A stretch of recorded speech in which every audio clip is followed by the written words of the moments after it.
Good morning students. तो last lecture में हमने कैपेसिटर विथ डाई इलेक्ट्रिक के लिए हमने सॉल्व किया था। Okay, just a sec.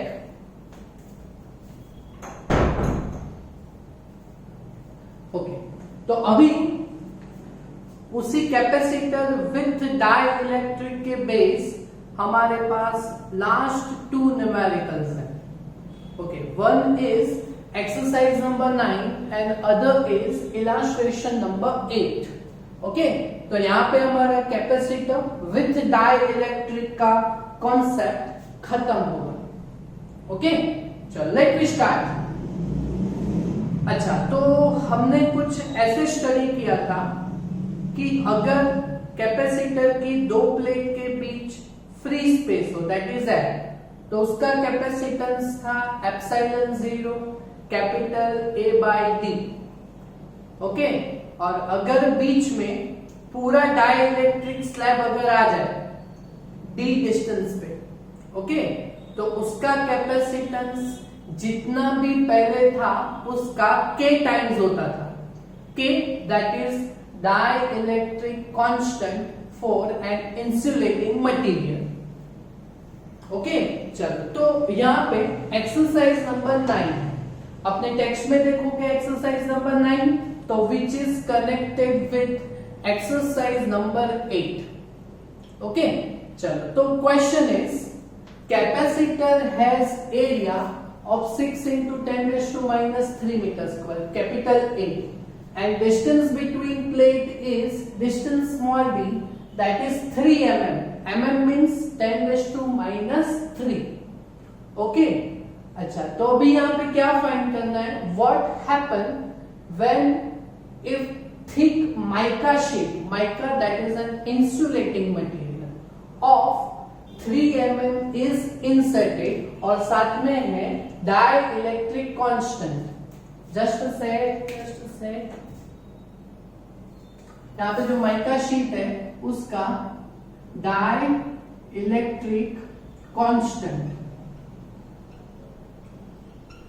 Capital K that is equal to 6। अच्छा, और उसका माइका शीट का dielectric constant capital K 6 है और माइका शीट का भी थिकनेस कितना है, तो जितने प्लेट के बीच डिस्टेंस था 3 mm। अच्छा, तो 3 mm यहाँ पे पूरे का पूरा इंसर्ट हो गया। ओके, अच्छा, तो व्हाट हैपेंस, अच्छा तो हम क्या फाइंड कर सकते हैं, तो कैपेसिटेंस का इक्वेशन क्या है, C is equal to Q by V। Q is equal to CV तो मालूम है ना, TV नहीं CV, तो Q, C एंड V ये तीन फंडामेंटल क्वांटिटी हम फाइंड करेंगे। Q is equal to TV नहीं CV, तो Q C V। ओके, तो यहाँ पे दो क्वेश्चन है। तो question A, while the voltage supply of 100 volt remain connected।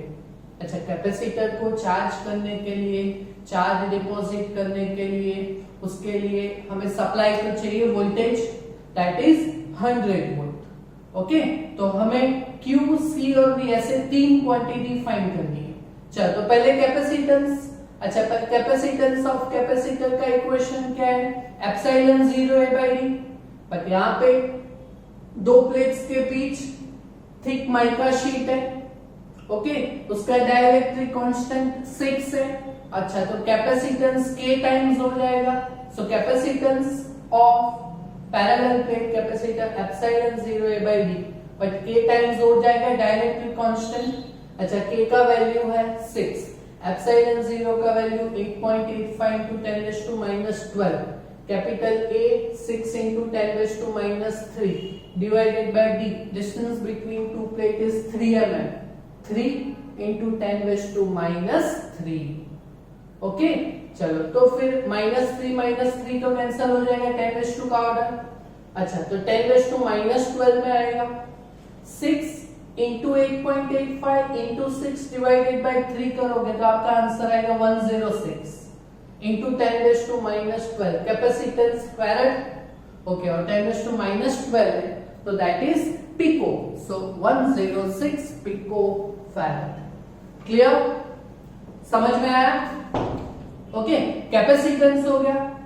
तो एक्सरसाइज नंबर 8 में हमने दूसरा क्या फाइंड किया था, चार्ज। तो चार्ज का इक्वेशन ऐसा कि जिसमें C है तो Q is equal to TV नहीं CV, तो Q is equal to CV। तो C 106 इंटू 10⁻⁻12 और वोल्टेज कितना है, supply 100 volt, that is 10⁻²। Okay, so 10⁻⁻12 और 10⁻² -10, so 106 into 10⁻⁻10 coulomb. Okay, so 10⁻10.6 into 10⁻⁻9 coulomb. So 10⁻⁻9 that is nano. So 10.6 nano coulomb. और दूसरा तो Q हो गया, C हो गया, वो वोल्टेज, तो वोल्टेज सप्लाई कितना रिमेन कनेक्टेड, 100, तो voltage potential will be 100 volt. बोलो समझ में आया क्वेश्चन? इजी है ना? That is just based on exercise number 8। Okay, और क्वेश्चन बी क्या है, तो what will be after the supply disconnected. तो वैसे ही तीन क्वांटिटी हमें फाइंड करनी है कि सप्लाई डिस्कनेक्टेड हो जाए, वोल्टेज जो हमने 100 वोल्ट का लगाया है वो निकाल देते हैं। ओके, अच्छा, तो एक बार चार्ज हो गया, ओके, तो वो चार्ज तो कांस्टेंट रहेगा, तो new charge Q dash that is equal to जितना पहले था। अच्छा, पहले कितना था, 10.6 नैनो कूलम, तो charge 10.6 nano coulomb which is constant. Capacitance that is based on K epsilon 0 A by D, यहाँ पे सब कांस्टेंट है, सो कैपेसिटेंस भी 106 पिकोफैराड कांस्टेंट रहेगा, बट यहाँ पे वोल्टेज हमने रिमूव कर दिया, पोटेंशियल। अच्छा, तो न्यू पोटेंशियल कितना होगा। ओके, तो ये कॉन्सेप्ट हमने कॉलम्स लॉ में चैप्टर नंबर 1 में स्टडी किया था। ओके, अपनी नोट देखोगे तो आपको ये टॉपिक मिलेगा। आपकी नोट में चैप्टर नंबर 1 में कॉलम्स फोर्स में मैंने डाइलेक्ट्रिक कांस्टेंट का टॉपिक समझाया था। ओके, वो ऐसे कुछ समझाया था कि अगर फ्री स्पेस में दो चार्जेस के बीच फोर्स F0 हो तो डाइलेक्ट्रिक मीडियम में new force F is equal to जितना भी हो उसका divided by dielectric constant K होगा। Okay, similarly electric field E का भी फ्री स्पेस में जितना भी होता है डिवाइडेड बाय K होता है। ओके, और सिमिलरली पोटेंशियल भी V जितना भी फ्री स्पेस में होता है उसका डिवाइडेड बाय K होता है। ओनली कैपेसिटेंस K टाइम्स होता है, बाकी force chapter number 1 divided by K। Electric field that is chapter number 1 divided by K, and potential that is chapter number 2 also divided by K. Okay, so potential, new potential V dash is equal to जितना भी पहले था V divided by K होगा। Okay, so divided by K, तो new potential V dash is equal to 100 divided by K, constant कितना है 6, so 100 by 6 that is equal to 16.66 volt. Clear? Okay, ये हमने किया था ना चैप्टर नंबर 1 में, तो अभी तो इसका कुछ काम नहीं है, तो ये आपको समझ में आया? क्लियर? Okay, fine. चलो अभी तो एक्सरसाइज नंबर 9 हमारा कंप्लीट हो गया। So now we will go for illustration number 8। वो भी डाइलेक्ट्रिक मटेरियली इंसुलेटिंग मटेरियली दो प्लेट के बीच यूज किया हुआ है। ओके, बट वो जो डाइलेक्ट्रिक मटेरियल का जो थिकनेस है that is not equivalent to D। Okay, हाँ, तो समझिए, a slab of dielectric constant K, illustration number 8, a slab of dielectric constant capital K has same area as the parallel plate capacitor। Dielectric slab का area तो same है, okay, but has thickness of 3/4 into D, D that is distance between two plates। Okay, यहाँ पे thickness कितना है, यहाँ पे dielectric material का स्लैब का थिकनेस कितना है, डाइलेक्ट्रिक स्लैब का 3/4 of D। ओके चलो, तो इतने क्वेश्चन से हम डायग्राम क्लियर करेंगे। अच्छा, टेक्स्ट में थोड़ा डिफिकल्ट है इसका सॉल्यूशन, डायग्राम नहीं है इसलिए उसका थोड़ा सॉल्यूशन डिफिकल्ट है। यहाँ पे डायग्राम अगर हम समझ लेंगे ओके तो यहाँ पे सब क्लियर हो जाएगा। तो देखो पहले मैंने क्या किया, यहाँ पे कैपेसिटर यहाँ पे दिखा है, parallel plate capacitor, distance between two plates that is small D, clear okay. फिर स्लैब यहाँ पे मैंने इंसर्ट किया है। अच्छा, स्लैब का थिकनेस कितना है, 3/4 ऑफ डी। अच्छा, वो 3/4 ऑफ डी का आपको मालूम पता है कैसे रहता है? यहाँ पे देखो 3/4 ऑफ डी। अच्छा, तो अगर हम ये डी के 4 डिवाइड्स करें, 1 2 3 एंड 4, उसमें 3 पोर्शन डाइलेक्ट्रिक स्लैब का है। तो देखो इतना दिखाया मैंने डाइलेक्ट्रिक स्लैब, जिसका थिकनेस कितना है, 3/4 ऑफ डी। ओके, तो डाइलेक्ट्रिक मटेरियल 3/4 ऑफ डी का हो गया थिकनेस। तो यहाँ पे देखो, यहाँ पे एयर का मीडियम रहा बीच में, ओके तो यहाँ पे 1/4 ऑफ डी रहेगा, यहाँ पे 3/4 ऑफ डी, तो यहाँ पे 1/4 ऑफ डी। ये डायग्राम समझ में आ रहा है क्या आपको? यही बराबर समझना है। यहाँ पे डाइलेक्ट्रिक स्लैब पूरे का पूरा डी थिकनेस का नहीं, 3/4 ऑफ डी है। ओके, सो 3/4 ऑफ डी मैंने यहाँ पे लिया, तो एयर मटेरियल का 1/4 ऑफ डी रहेगा। ओके, तो हमें क्या फाइंड आउट करना है, तो यहाँ पे कैपेसिटेंस चेंज होगा ना, पूरे का पूरा यहाँ पे डाइलेक्ट्रिक मटेरियल नहीं है, पूरे का पूरा होता तो k टाइम्स होता material, C dash is equal to k times of C रहेगा, बट यहाँ पे थोड़ा एयर मीडियम भी है, तो कैपेसिटेंस कितना होगा वो यहाँ पे हमें फाइंड आउट करना है। तो कैपेसिटेंस बाद में करेंगे, पहले हम पोटेंशियल फाइंड करेंगे। अच्छा, तो पोटेंशियल का इक्वेशन क्या है, relates with electric field, so V is equal to ED। अच्छा, तो इलेक्ट्रिक फील्ड का तो मैंने कॉन्सेप्ट अभी अभी समझा है ना। तो देखो यहाँ पे एयर मीडियम है, तो अगर यहाँ पे एयर मीडियम में इलेक्ट्रिक फील्ड हो फ्री स्पेस में E0, ओके तो यहाँ पे जो ये डाइलेक्ट्रिक स्लैब है उसका डाइलेक्ट्रिक कांस्टेंट K है, तो इसके अंदर का इलेक्ट्रिक फील्ड कितना होगा, तो जितना भी एयर मीडियम में हो E0 डिवाइडेड बाय K होगा। ये समझ में आया आपको? इसके बेस सॉल्व कर पाओगे ना?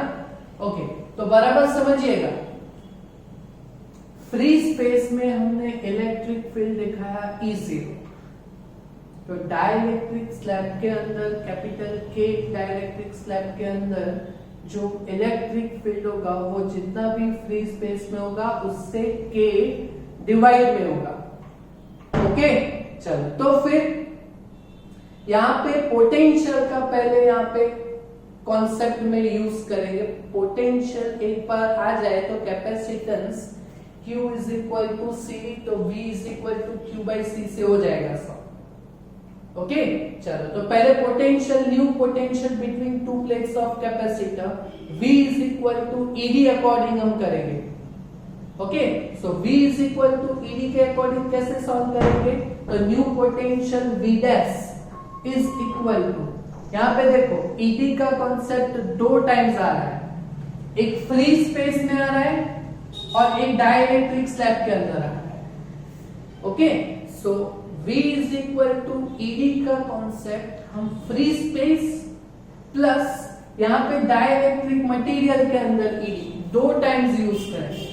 चलो, तो पहले फ्री स्पेस के लिए, अच्छा V is equal to ED according ना, so V is equal to पहले फ्री स्पेस के लिए, तो V dash is equal to new potential ED, so free space में electric field E0 into d, that is distance, free space का distance कितना है d/4, so यहाँ पे क्या होगा d/4। ओके, प्लस अभी डाइलेक्ट्रिक स्लैब के अंदर ED, इलेक्ट्रिक फील्ड कितना है डाइलेक्ट्रिक के अंदर, E0 बाई के, और डिस्टेंस कितना है इतना 3/4, 3/4 ऑफ d। बोलो ये समझ में आया? बस यही बराबर समझना है, बाकी तो आराम से आ जाएगा। ओके चलो यहां से हम कांस्टेंट क्या ले सकते हैं, v dash is equal to E0d है डिवाइडेड बाय 4 है दोनों में, तो v dash is equal to हम क्या करेंगे, तो E0d डिवाइड बाय 4 हम कॉमन लेंगे। अच्छा तो फर्स्ट ब्रैकेट में क्या आएगा हमारा, यहाँ पे फर्स्ट ब्रैकेट में क्या आएगा 1 प्लस यहाँ पे क्या आएगा E0d बाई 4 तो कॉमन है, तो 3/k, ये न्यू पोटेंशियल हुआ v डैश। अच्छा तो न्यू पोटेंशियल इज, ये जो न्यू पोटेंशियल v डैश है वो ओल्ड पोटेंशियल में रहेंगे। अच्छा तो v is equal to ed के नहीं, हाँ तो यहाँ पे दिख रहा है ना E0 इंटू डी, सो ये ed है तो ये पोटेंशियल है पुराना, डाइलेक्ट्रिक स्लैब ना हो तब। ओके तो v dash is equal to that is potential without dielectric slab, so that is V divided by 4। Okay so यहाँ पे LCM लेंगे हम, तो K LCM लेंगे, so K plus 3 divided by K। बोलो clear? so that is V dash is equal to old potential V into K plus 3 divided by 4K। बोलो समझ में आए? ये पोटेंशियल हो गया, new potential between two plates of capacitor. Okay but हमें यहाँ पे पोटेंशियल नहीं फाइंड करना, कैपेसिटेंस फाइंड करना है। तो कैपेसिटेंस के लिए हम कैसे जा सकते हैं, चलो यहाँ पे करते हैं। ओके सो कैपेसिटेंस, अच्छा C का इक्वेशन होता है Q by V, C is equal to Q by V, so C is equal to Q by V, but यहाँ पे new capacitance that is C dash is equal to Q by V dash। okay so C dash is equal to Q divided by V dash की जगह पे यहाँ पे क्या लिखेंगे, V dash यहाँ पे क्या लाया हमने V, और in bracket K plus 3 divide by 4K, यह है ना हमारे पास। ओके और वापस यहाँ पे C डैश का आंसर ओल्ड कैपेसिटेंस C में लाएंगे, तो यहाँ पे देखो है ना Q बाई V। अच्छा Q by V that is C is equal to Q by V old potential, so यहाँ पे Q बाई V की जगह पे हम लिखेंगे C, so C dash is equal to C Q by V की जगह पे, और यहाँ पे ये डिवाइड में है, तो डिवाइड का divide denominator to denominator goes in numerator, so it will become 4K divide by K plus 3। बोलो समझ में आया? तो that is new capacitance in terms of old capacitance without dielectric slab. Okay तो न्यू कैपेसिटेंस यहाँ पे पुराने capacitance C के 4K by K plus 3 times रहेगा। ओके देखो यहाँ पे K टाइम्स क्यों रहा, कि डाइलेक्ट्रिक स्लैब पूरे का पूरा माइका शीट 3 mm का बीच में आ गया, no air material is between them, but यहाँ पे air medium is also between two plates of capacitor. Okay so उसका कैपेसिटेंस हम इस मेथड से डिराइव कर सकते हैं। बोलो समझ में आया? Got it? हो जाएगा ना, सॉल्व हो जाएगा, कंप्लीट। ओके तो इतना कंप्लीट कीजिएगा। Thank you.